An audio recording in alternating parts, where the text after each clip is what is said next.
আসসালামু আলাইকুম বন্ধুগণ, এমন একটি জায়গায় আমি দাঁড়িয়ে আছি। দেখেন, একটা ভাঙা ঘরের সামনে একজন বৃদ্ধ মাকে আমি দাঁড়িয়ে আছি, যার হচ্ছে ঘরের মধ্যে আর একজন বৃদ্ধ বাবা বসবাস করে, যে হচ্ছে একদম বিছনায় পড়ে গেছে বৃষ্টি বাদলের মধ্যে।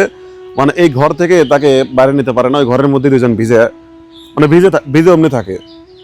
ঝড় বৃষ্টি সবকিছু তাদের গার উপর দিয়ে যায়, কিছুই করে না। এই পরিবারের পাশে আমরা আজকে দাঁড়িয়েছি। একটা ঘরের আবেদন আপনাদের কাছে, একটা ঘরের আবেদন। যদি কোনো প্রবাসী বা কোনো বিত্তবান ভাই চান যে একটা ঘর তাদেরকে দিতে, তাহলে অবশ্যই আমার ইনবক্স অথবা আমার স্ক্রিনে দেওয়া নাম্বারে অবশ্যই যোগাযোগ করবেন। এই পরিবারের জন্য আমাদের একটা ঘরের খুবই দরকার। আর চাচিমার সাথে কিভাবে এখন এই ঘরের মধ্যে আছেন বলেন তো? ঘরের ভিতর বৃষ্টি আসলেই অসুস্থ স্বামী নিয়ে কারো ঘরেও যাইতে পারিনি, বেড়াইতে পারিনি, বৃষ্টির ভিজা লাগে, জরি আসলে পরে অমনি থাকা লাগে। কি করব? কারো যদি দয়া বাড়াতে, তাহলে তাদের মা যদি এই থাকলে না, বাবা যদি থাকলে না, আমাকে যদি একটা ঘর দেয় কেউ।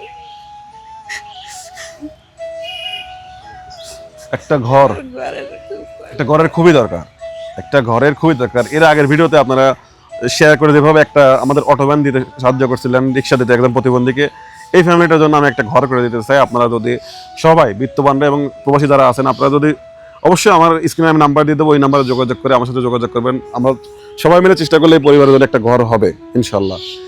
কি মনে হয় আপনি? ইনশাল্লাহ আল্লাহ দিলে কি হবে, হতে পারে। সবাই যদি আল্লাহ আমার পান যদি দয়া করে, ছেলেটা যদি দয়া করে, সবাই ছেলে মানে আমার ছেলে, আমার ছেলে নাই।